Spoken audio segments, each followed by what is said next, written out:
Hello everyone, welcome to this session. The new migration year in Australia has begun, and along with the new year come a horde of opportunities. Applicants are very excitedly monitoring the state migration websites for the nomination intakes. On the 4th of July, just about 2 days back, the state of South Australia held a webinar. It was a very hurried information that we got at the last moment, but despite the short notice for the webinar, I was surprised to see more than 760 participants in the webinar. Now, some people have happened to missed it because obviously, they talk about the Australian Standard Time, and when we convert it into the Indian Standard Time, a lot of people get confused about the time. So it was basically held at 12:30 p.m. Indian Standard Time. Now, I just want to talk about the highlights of this webinar, what exactly was discussed, and what were the outcomes. So Sarah Robinson was the speaker here, and she did confirm a few things about the South Australia migration program for the year 2020. And she also took up a few questions that clients had. First of all, I'd like to share with you that she assured that South Australia will begin to issue the pre-invitations for subclass 190 and subclass 491 shortly. Now, people were asking a lot of questions about when is it going to happen. So she explained that South Australia was all set. They are ready to roll out their pre-invitation invites.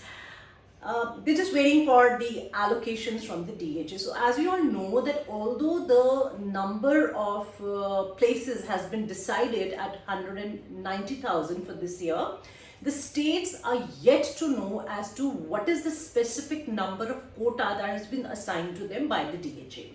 So Sarah confirmed that as soon as the state of South Australia has this information, they will start with their pre-invitations. And this could happen tomorrow. This is what she said, probably in about 2 weeks, or I'm guessing definitely in the month of July. Interestingly, there is going to be no change in the eligibility criteria. So what we had seen was in the later part of last year, South Australia had included many occupations on its list and had relaxed the criteria for most of the occupations. And all they're asking for is very, very basic requirements, something like 65 points, 6 bands in each section. That is what is required. And I think pretty much most of the occupations are listed on their list. In fact, about 503 occupations are going to be available for nomination by the state of South Australia this year. With this, I would also like to tell you that when we talk about the eligibility criteria, the 65 point criteria is applicable for both 190 and 491. You may opt for a 190 visa if you happen to score 65 points, but it is entirely up to the state of South Australia whether to approve your nomination under 491 or a 190 visa. That remains their prerogative.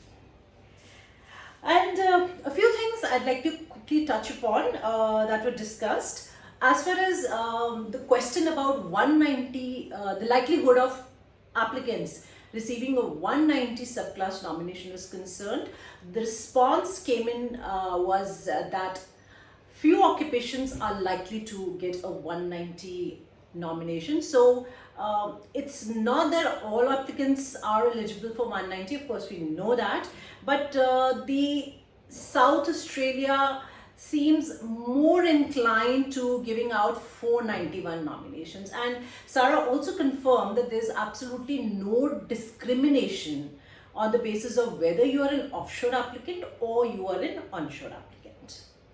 Also, in response to the questions asked, she also clarified that you do not need to lodge a new EOI for the program year 23-24. If you've already lodged an EOI, that's good to go. You can just go with that. But yes, do make sure that it is absolutely updated so that your current profile reflects in your expression of interest. Some applicants who have already been refused a nomination from South Australia can go ahead and apply for a nomination again. Sorry, not some, any applicant who has been refused a nomination earlier can go ahead and apply this year in case they happen to get an invitation. And lastly, and I think the most interesting part is that South Australia is open to interstate applicants. So this is usually a huge problem with the applicants because they usually fail to demonstrate their commitment with this particular state if they are living in another state. This is a problem specific to onshore applicants, not offshore applicants. However, Sarah confirmed that if you're living in another state but you can convince South Australia that you probably got a job or you've got some sort of commitment in South Australia and you would like them to nominate you, they would definitely be open to applicants who are applying from interstate. So that is pretty much it that was discussed. So all of you who have missed that webinar, I think this should keep you updated with all that happened. And now we look forward to the South Australia being allocated the quota, and as soon as the quota is allocated, I can tell they are ready to take off with their migration invitation pre-invites and send out the invitations ASAP. That is it for now. I'll see you again sometime soon. Until then, bye bye and take care.